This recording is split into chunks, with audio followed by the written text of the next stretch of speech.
then the appeal started, and nothing was ever actually done to remedy the situation. Right.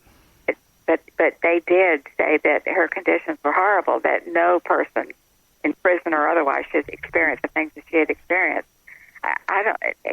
She spent this inordinate amount of time in solitary confinement, and just horrible conditions, horrible. But anyway, when the jurors finally came back in that second trial, she was convicted on all 8 counts. There were the 2 murder charges and 6 assault charges. And like I said, they didn't need to prove that she fired the shots that killed Trooper Forster or Zayed Shakur, but she was accomplice to the murder, and so that carries the equivalent sentence under New Jersey law. Right. I tell you, it's just horrific. Now, and how many years did she get? I mean, you just told me a second ago, but I was writing something down. How many years did she get? Right. Well, she got life plus 30 years. Ouch. Okay, life plus 30. Okay. So she was shipped back to New Jersey State Prison, and then she was shipped to Alderson, but that was the one that was closing. So then they sent her back to New Jersey Corrections for Women. She didn't stay there long. That was 1978 when that happened, and then on November 2nd in 1979, which happens to be Black Solidarity Day, escaped from that Clinton Correctional Facility for Women in New Jersey.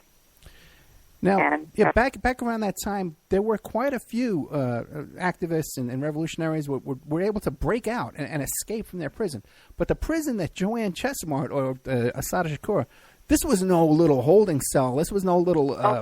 Right. Go ahead. Describe it. It was a maximum security. It's amazing. It almost makes you wonder if they didn't have some help on the inside the way it happened, because the people that were involved in helping her, and you were mentioning Matulu Shakur, right? He was one of the people that helped her escape. There was Sylvia. There were several, and they all, they had different getaway cars and exchange points but they had done everything in advance, planned it out, just where they had permission to come and visit 2 men. They both had guns. No one bothered to search them.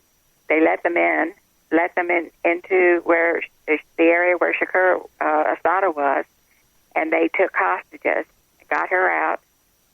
No one was hurt. They got Assata outside where they had a police van, a prison van, waiting, and they released the hostages and escaped. There was no where the area where they had the van waiting, there was no fence, so they were able to get off the property.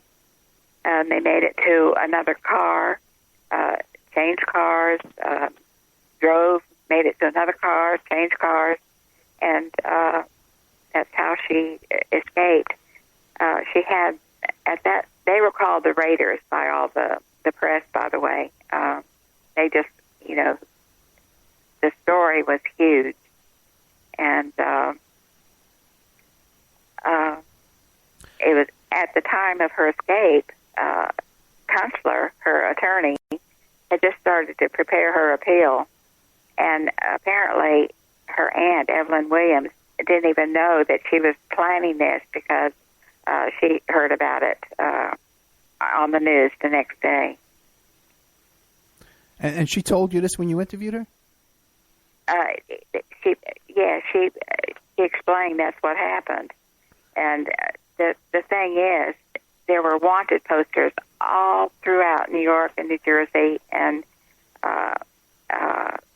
of Assata, and describing her crimes and everything. And there were just as many other signs that were bright yellow that throughout Harlem, especially with Assata's photo and with the message, Assata is welcome here. So all through the trials, both trials, all through all of her trials, she had this huge population of supporters, always in the courtroom, outside the courtroom, supporting her. And she used it to her advantage because she would write these letters and make radio broadcasts and encouraging them to continue the fight and that kind of thing. And this was around 1979? Yes. So do we know what happened to her? Because ultimately she wound up in Cuba. But do we know her life underground here in the States? Do we know what was going on? She managed to stay hidden for right at 5 years. Her code name was Cleo, and of course she already was familiar with the underground, so she knew how to use that to her advantage. And with all her supporters, she didn't have any trouble staying hidden. And it was a woman named Buck, who she was supposedly the only white member of the Black Liberation Army that was one of her handlers, her BLA, her Black Liberation Army handlers. And she hid out first at Buck's East Orange, New Jersey safe house, and then she was ferried over to a rented villa in the Bahamas. And from there, and this is where that other man comes into play. He described what happened in that. They discussed several places where she should go to avoid recapture. They mentioned China, they mentioned Algiers, they mentioned South America, and they mentioned Cuba. And like you said, so many. Remember that period of time when there were all kinds of plane hijacking? Sure. And that most of them wound up in Cuba. It was a lot of these Black Panther and Black Liberation Army members who were trying to escape persecution, and they would hijack the plane and go to Cuba. So a lot of people that she already knew and had been working with were in Cuba, and that's where she wound up going. You know, I'll tell you a funny story real quick, because we had another guest on our show here, Lorenzo Kumbawa Irvin, who also was a member of the Black Panther Party for Self-Defense down there in Memphis, Tennessee. And he had these Trump, the COINTELPRO came after him. He had cops who put guns in his mouth. They beat the crap out of him down there. The poor guy, they really put him through the paces. And so finally, he was facing some charges. He had to leave the country as well. So he hijacked a plane to Cuba, okay? And when he did, and he got to Cuba, they didn't take him. They says, we don't, no. We've had it. We don't want to take any more of you guys. Right. Right. So they thought it's a great story. This guy's a fascinating story. He was facing 2 life sentences. They let him out finally, and he's still an activist to this day. Incredible man. But the thing is that they sent him to the Czech Republic. Cuba sent him to the Czech Republic, and when he got there, he just got off the plane. He says, "Well, here I am." And they didn't even know what he was there for. They had no idea. Cuba just put him on a plane. Yeah. It's the greatest thing. You got to listen to the show. I'll send it to you. It's just the most fascinating show you've ever heard in your life. But after him, Joanne Chesmore, Assata Shakur went, and Cuba did accept her, but she didn't have to hijack a plane to get there. Do we know how she got there? By boat? She flew. They got plane tickets, and they flew her from the Bahamas directly. Of course, prior to that, Fidel had already broadcast all over the world that she was a political prisoner, that she would be welcomed in Cuba. He had already broadcast that, so she felt like she would be welcome. There were others, like the person you were telling me about, who around that time the CIA had infiltrated the Black Panthers and the Black Liberation Army, and some of these people that were hijacking the planes to go over to Cuba, thinking they were going to be welcomed with open arms, were not. They were put on in detention or in jails because Castro felt like they were CIA spies. But in Assata's case, she didn't have to worry about that. She got there. They took her in. They gave her a 2-story home to live in, furnished. It was in a nice neighborhood near some embassies. They gave her monthly living expense. In return, though, they wanted her to.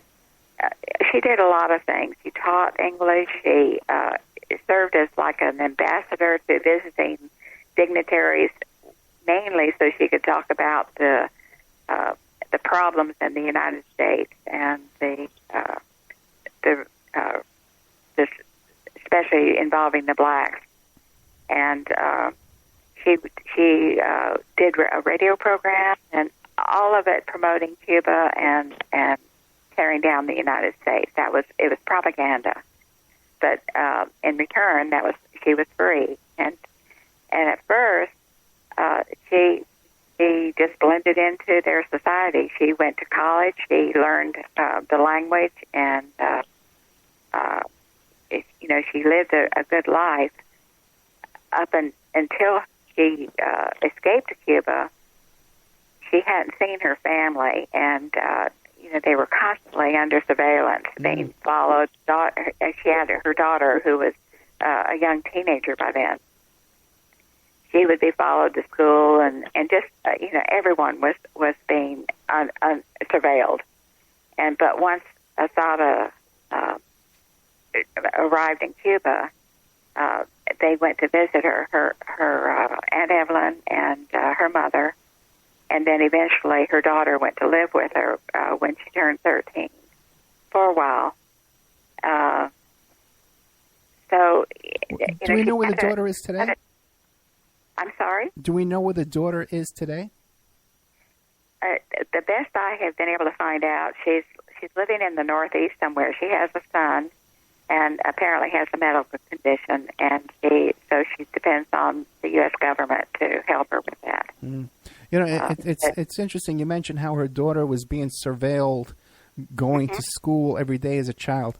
I had the son of Leonard Peltier on the show, and he describes the same exact thing. When you hear it straight from the guy's mouth, you know what I mean? Just imagine being a little kid, 8 years old, and every day when you leave your house, you see there's the FBI and police following you around and talking to your friends, parents, and stuff.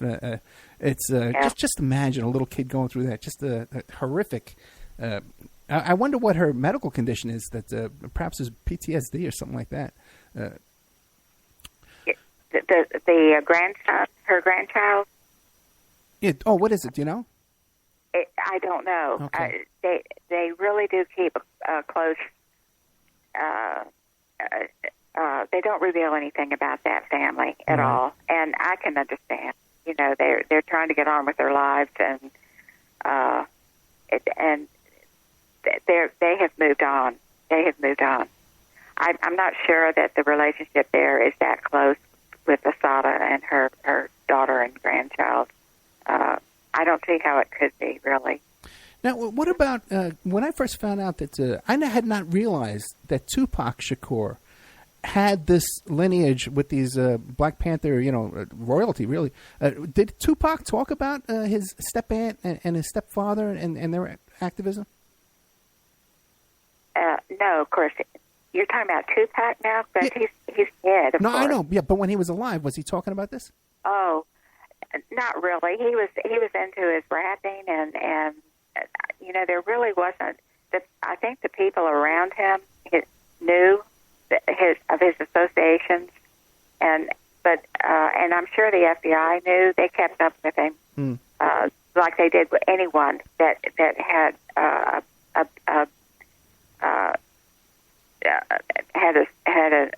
an audience or had a presence within that community. But as far as I know, it was his rapping that spoke out against issues and that kind of thing. But it wasn't like Assata. Assata, she just physically was driven. She physically wanted to be involved, and she wanted to carry guns and do whatever, kill the whiteys or whatever it took to get her message across. And again, that started as just that little girl. It's just hard to believe